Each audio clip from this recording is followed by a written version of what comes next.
Olá, aqui é o Engenheiro Alex, seja muito bem-vindo a mais esse vídeo de conteúdo. Hoje eu separei um assunto para quem é empreendedor na área da engenharia, na área da arquitetura, trabalha como autônomo, prestando de serviço, uma situação que acontece com frequência.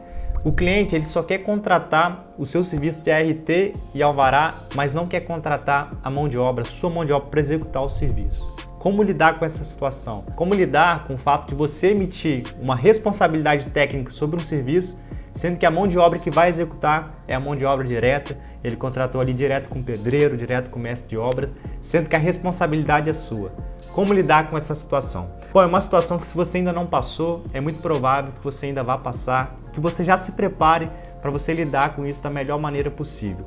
Quando o cliente ele solicitar somente a ART, você ele fazer o trâmite do alvará, da liberação do início da obra, mas não quiser contratar o seu serviço, o que você tem que exigir dele, que você só vai conseguir fornecer esse material se você também fornecer um outro serviço seu, que é o de acompanhamento e fiscalização da obra.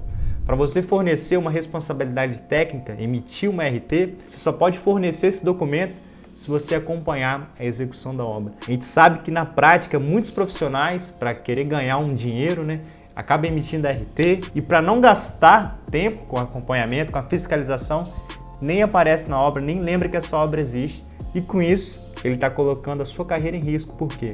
A mão de obra pode ser uma mão de obra não especializada, pode ser uma mão de obra que está começando ali a executar o serviço e ela vai estar executando o serviço com o seu nome como responsável técnico de uma empresa. O que a gente tem que ter sempre em mente é que um ganho de curto prazo, isso não justifica a gente colocar a nossa carreira em risco.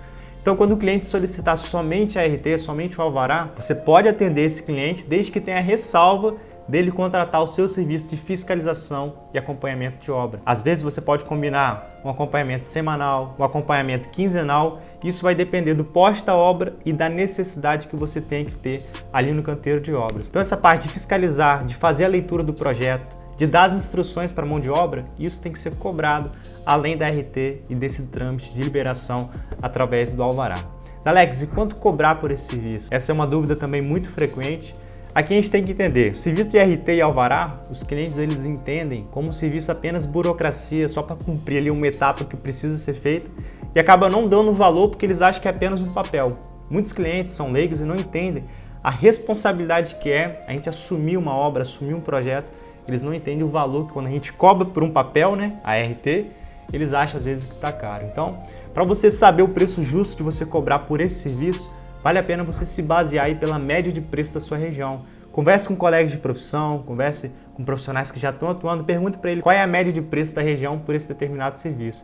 Caso você consiga agregar algum diferencial, algum acompanhamento mais exclusivo, você consegue sim cobrar um valor maior do que a média de mercado, desde que você consiga agregar valor ao seu serviço. Então, com essa média da região, você vai conseguir se basear para você poder cobrar por esse serviço. Então, para concluir, para finalizar, não emita uma RT se você não puder acompanhar a obra. Não emita uma RT se você não conhece a mão de obra, se você não vai ter condições nem tempo de acompanhar a execução do seu serviço. A sua carreira que está em risco e tem um ganho pequeno de curto prazo, isso não justifica colocar a sua carreira em risco. Então, esse foi o vídeo de hoje. É muito importante que você reflita sobre isso. Você sempre pense a longo prazo, pense na sua carreira, você apenas assuma risco quando você tem a capacidade técnica e principalmente a capacidade de acompanhar um determinado serviço. Então o vídeo de hoje é esse, espero que ele tenha te ajudado minimamente a clarear aí esses aspectos sobre emitir RT, sobre responsabilidade e principalmente aprender como lidar com essa situação caso você passe por ela futuramente. Então,